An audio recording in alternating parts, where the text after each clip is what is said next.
Di tengah banyaknya pekerja yang dirumahkan perkara efisiensi anggaran, secara mengejutkan, Deddy Corbuzier diangkat sebagai staf khusus Kementerian Pertahanan. Deddy Corbuzier telah resmi diangkat sebagai staf khusus Menteri Pertahanan. Kepala Biro Hubungan Masyarakat Sekretariat Jenderal Kementerian Pertahanan, Frega Ferdinand, menegaskan bahwa proses pengangkatan ini telah melalui pertimbangan yang matang serta berlandaskan regulasi resmi. Deddy Corbuzier secara resmi dilantik sebagai staf khusus Menteri Pertahanan bidang komunikasi sosial dan publik pada Selasa, 11 Februari tahun 2025. Dalam sebuah seremoni yang berlangsung di Aula Bhinneka Tunggal Ika, kantor Kementerian Pertahanan, dokumentasi acara pelantikan tersebut diunggah melalui akun pribadi Sjafri Samsudin. Menurut pernyataan resmi dari Frega Ferdinand, pengangkatan Deddy Corbuzier sebagai staf khusus dilakukan bukan tanpa alasan. Sebagai figur publik dan influencer dengan jangkauan luas, Deddy dinilai memiliki dampak signifikan dalam penyebaran informasi di tengah masyarakat. Sebelumnya, Deddy Corbuzier sempat mendapat pangkat Letnan Kolonel Tituler pada 2022. Sebuah keputusan yang terjadi di bawah kepemimpinan Prabowo Subianto sebagai Menteri Pertahanan. Namun, ini bukan pertama kalinya Prabowo memberikan posisi strategis kepada Deddy. Pada Oktober tahun 2021, sang menteri juga menunjuknya sebagai Duta Komponen Cadangan, sebuah program yang sebenarnya bersifat sukarela dan berlandaskan Undang-Undang Nomor 23 Tahun 2019 tentang pengelolaan sumber daya nasional untuk pertahanan negara.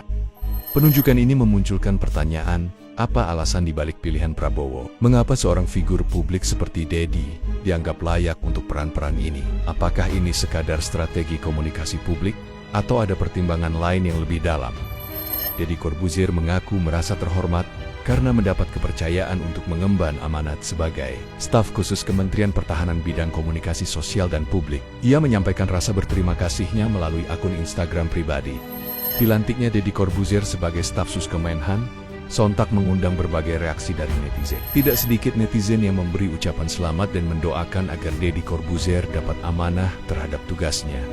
Akan tetapi, tak sedikit juga yang mengkritik keputusan Sjafri Samsudin dan kebijakan pemerintah yang dirasa terlalu sering menambah staf khusus sehingga dianggap tidak efisien. Selain itu, ada juga yang menyayangkan bagaimana kini para artis seringkali terjun ke dunia politik. Ironisnya, dengan kondisi kementerian yang sekarang sedang tidak baik-baik saja, banyaknya pengurangan fasilitas bahkan sampai PHK massal dengan alasan efisiensi anggaran. Mereka memilih untuk melantik Deddy Corbuzier untuk menjadi salah satu dari staf khususnya.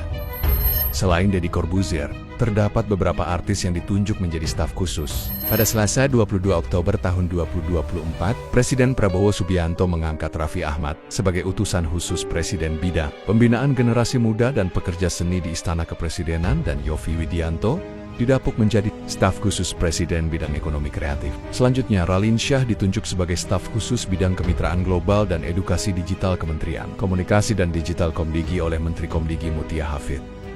Nah, menurut Sobat Bintang gimana nih dengan dilantiknya Deddy Corbuzier sebagai staf khusus kementerian? Apakah ini suatu langkah yang efektif untuk Kementerian Pertahanan ke depannya? Tulis di kolom komentar. Gosip gak pernah basi, drama gak pernah berhenti. Bye-bye Sobat Bintang.